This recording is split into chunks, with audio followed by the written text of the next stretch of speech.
오늘은 요한일서 3장 4절로 12절의 말씀을 중심으로 하나님께 속한 자의 행위에 대해 하나님의 은혜를 함께 나누고자 합니다. 하나님의 말씀은 신앙을 말할 때에 애매한 것을 허락하지 않습니다. 삶의 행위를 통해 누구에게 속해 있는지가 나타난다고 말하고 있습니다. 행위는 구원의 조건이 아니요 소속의 증거입니다. 곧 관계가 하나님께 속해 있느냐 마귀에게 속해 있느냐가 중요한 것입니다. 먼저 하나님께 속한 자의 행위는 죄를 미워하는 삶을 살게 됩니다. 5절에 보니 그가 우리 죄를 없애려고 나타나신 것이다는 말씀을 하고 있습니다. 죄는 단순한 실수가 아닙니다. 불법입니다.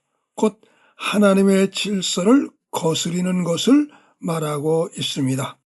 그리스도께서 이 땅에 오신 목적은 분명히 죄를 없이 하려고 오셨습니다. 그러므로 그리스도 안에 거하는 자는 그리스도와의 관계가 이루어진 자로 죄 가운데 거할 수가 없습니다. 하나님께 속한 자는 그 행위가 완전한 것이 아니라 의의 방향으로 드러납니다. 6절에 보니 그 안에 거하는 자는 범죄치 아니하나니 라고 말씀하고 있습니다. 죄를 멀리하는 것, 죄를 슬퍼하고 떠나는 삶을 살게 되는 것입니다. 다음은 하나님께 속한 자의 행위는 의를 행하는 삶입니다.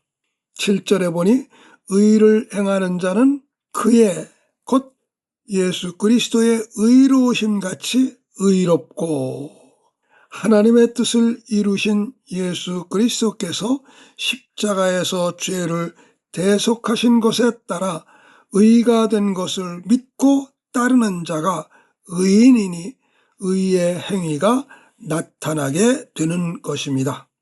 마귀에게 속한 자는 의가 없기에 일마다 불의가 나타나게 됩니다. 이는 하나님의 생명이 흘러나오는 삶의 모습이기에 의가 나타나는 것은 예수 그리스도를 모신 하나님의 씨, 곧 하나님의 생명이 그 안에 거하기 때문에 하나님의 속한 의를 행하는 자녀로서 사는 것이 의가 되고 있는 것입니다. 끝으로 10절 12절에 보니 하나님께 속한 자의 행위는 형제를 사랑하는 삶이 됩니다. 형제를 사랑하지 않는 자는 하나님께 속한 자가 아닙니다.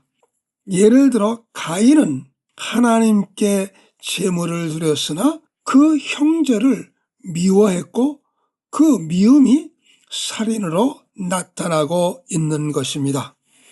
사랑이 없는 제사는 하나님께 속한 행위가 아닙니다. 하나님께 속한 행위는 말로가 아니라 사랑으로 나타나게 됩니다. 의는 사랑으로 완성됩니다. 십자가의 사랑으로 의롭게 되었기 때문입니다. 결론적으로 하나님께 속한 자의 행위는 죄를 미워합니다.